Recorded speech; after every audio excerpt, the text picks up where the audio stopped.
नमस्कार, मैं Yogesh Rana. Harak Singh Rawat hit wicket हो गए हैं। उन्होंने एक ऐसा वाक्य बोल दिया जिसके विरोध में देहरादून से लेकर उधम सिंह नगर तक सिख समाज में विरोध शुरू हो गया है। अब सवाल दो बनते हैं। एक, क्या हरक सिंह रावत के इस हिट विकेट होने का कोई चुनावी नुकसान कांग्रेस को हो सकता है, क्योंकि चुनावी एक्टिविटी, चुनावी तैयारियां शुरू हो गई है।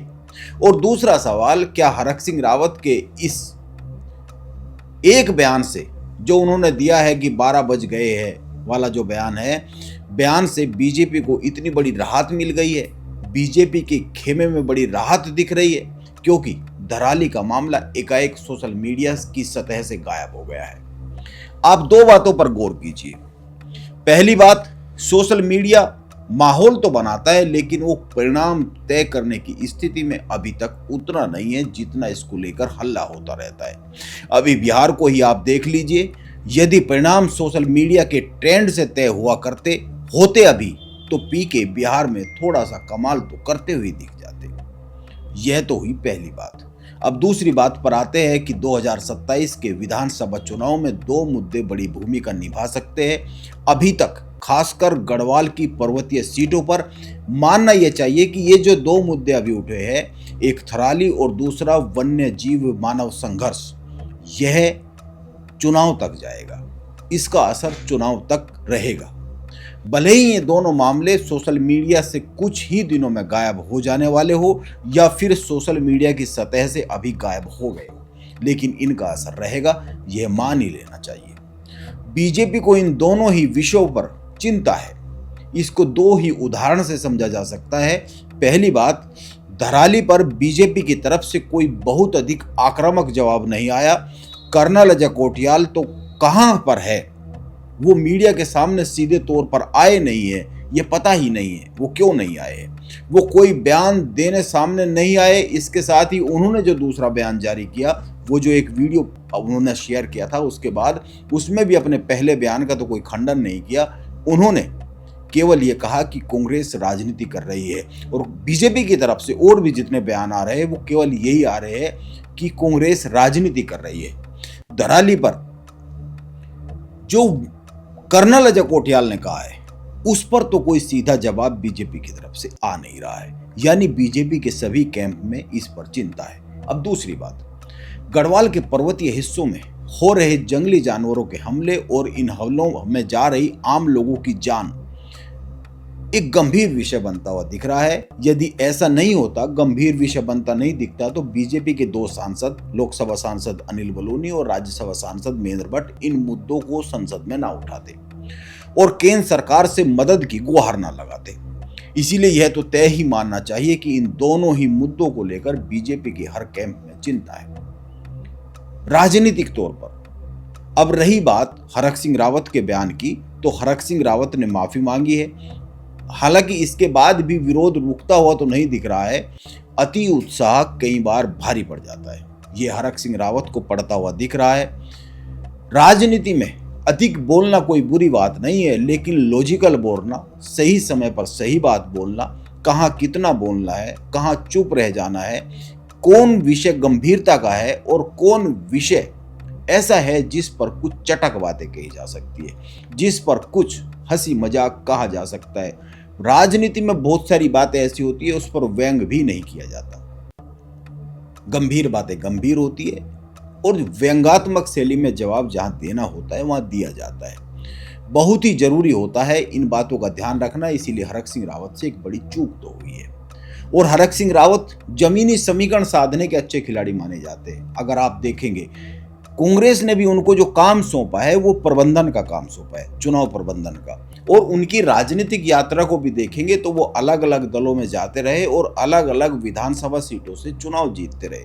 यह महारत उनको हासिल मानी जाती है, यानी कि वो प्रबंधन जानते हैं जमीनी लेवल पर। इसीलिए जो प्रबंधन जानते हैं, जरूरी नहीं वो बहुत ज्यादा बोले भी। उनको वही काम करना चाहिए जिनको जो काम अच्छे से आता है। यह कांग्रेस का मौजूदा नेतृत्व समझ रहा होगा और यह बीजेपी भी जानती है। इसीलिए बीजेपी के प्रदेश अध्यक्ष महेंद्र भट्ट हरक सिंह रावत पर एक सीधा कमेंट करते हैं।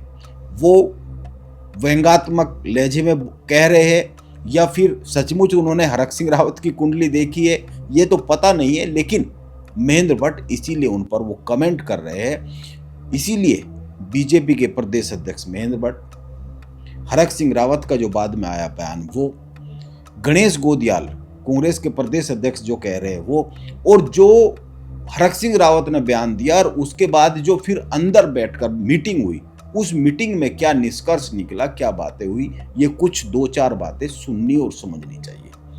क्योंकि हरक सिंह रावत कांग्रेस की तरफ से एक बहुत ही महत्वपूर्ण प्लेयर है 2027 के लिए। इसीलिए अगर बहुत महत्वपूर्ण प्लेयर ही बार बार हिट विकेट होता रहेगा तो कांग्रेस के लिए चिंता तो बन सकती है। देखिए, वो जो लोग विरोध कर रहे हैं वो सिर्फ राजनीति कर रहे हैं। आप लोगों में से जो लोग वहां पे थे, आप देख लो, कोई मैंने अशब्द नहीं बोला, मेरे मुंह से एक शब्द निकला 12 बजे, ठीक है। फिर मुझे लगा कि कोई फील ना हो किसी को, मैंने तुरंत सॉरी बोल दिया। ऐसा भी नहीं कि किसी ने बोला हो मुझे तब सॉरी बोला हो मैंने, कई बार निकल जाता शब्द, एक शब्द निकला और उसका कोई, अगर आप सही मायने में, लोगों ने इसको अर्थ अनर्थ करने में माहिर हैं लोग, और ये सब बीजेपी की साजिश है। बीजेपी इसमें, इसी मामले की रोटी तो खा रही है बीजेपी। लोगों को नौकरी तो देंगे नहीं, लोगों का काम होगा नहीं, नल पे पानी आएगा नहीं, घर घर जल की बात करेंगे। किस बात की रोटी खा रहे हैं? ऐसी फर्जी रोटी करके, बात का बतरंग बनाने की रोटी खा रहे हैं। हरक सिंह रावत जी औरों के हाथ तो देख रहे हैं, लेकिन कभी उन्होंने अपनी कुंडली नहीं जुड़ाई। उनकी कुंडली में नाड़ी खड़ाष्टक लगा हुआ है, इसलिए किसी भी दल में वो रह नहीं पाते हैं। कभी बसपा में जाते हैं, कभी सपा में जाते हैं, तो सपा में जन्मपत्री नहीं जुड़ती, बसपा में जन्मपत्री नहीं जुड़ती, बीजेपी में जुड़ी ही नहीं, इसलिए पार्टी भी से बाहर हो गए। और कांग्रेस में भी उनकी जन्मपत्री जुड़ने वाली नहीं है।